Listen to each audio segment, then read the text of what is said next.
வணக்கம் நண்பர்களே, அனைவருக்கும் அன்பார்ந்த காலை வணக்கம். Welcome to Punitha Pandian 313 channel. இன்றைக்கி அழகான காலை உணவும் அருமையான மதிய உணவும் தான் பார்க்க போகிறோம். நீங்கள் பார்த்து கொண்டு இருப்பது கேரட் பீன்ஸ், அதுக்கப்புறம் தேங்காய் துருவல் பொரியல், அதான் அவியல், அப்படியே சாதம். எவ்வளோ அருமையாக இருக்குது பார்த்தீங்களா. இன்னைக்கு நம்ம வீட்டில் ஒரு ஸ்பெஷலான சாம்பார். இன்றைக்கி ஒரு ஸ்பெஷல் சாம்பார். இந்த மாதிரி யாரும் பண்ணியிருக்க மாட்டாங்கன்னு நினைக்கிறேன். பாகற்காய் சாம்பார் அருமையாக இருக்கும் நண்பர்களே. குழந்தைங்களாம் கசக்குது அந்த மாதிரிலாம் சொல்கிறவங்களுக்குலாம் வந்து சாம்பார் வச்சுங்க. கொஞ்சம் கசப்பு இல்லை நார்மலாகவே கசக்காது சாம்பார், நல்லாயிருக்கும். பார்க்கவும் சாப்பிட்ற மாதிரி இருக்கும்.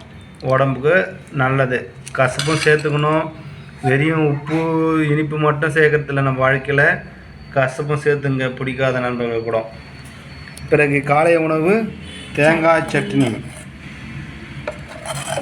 நான் கலரை டைப்பாக காமிக்கிறது. அது வந்து மல்லி போட்டு அரைச்சிருக்கேன். கொஞ்சம் இதுவாக தான் இருக்கும். கருவேப்பிலையும் மல்லிலாம் போட்டு வச்சுன்னா கொஞ்சம் க்ரீனஸாக பண்ணுவோம். ஏன்னா நம்ம சாப்பிட மாட்டோம், தூக்கி போட்டுருவோம் சாப்பிடும்போது. அதனால் வந்து நாங்கள் கொஞ்சம் அப்படியே அரைச்சி மிக்ஸ் பண்ணி எடுத்து, அதுக்கப்புறம் காலை உணவு நம்ம ராஜாக்கள் உண்ட உணவு வரகு பொங்கல். எவ்வளோ அருமையாக இருக்குது பாருங்கள். தலை தலைன்னு வரகு முந்திரி பருப்பும் போடுறியா?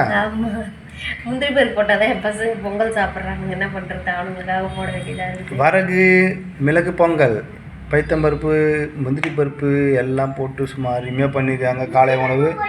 இதை சாப்பிடுங்க. சுகர் பேஷண்ட்லாம் ரொம்ப நல்லது. வரகு அரிசி ரொம்ப நல்லது நண்பர்களே. ஓகேங்களா?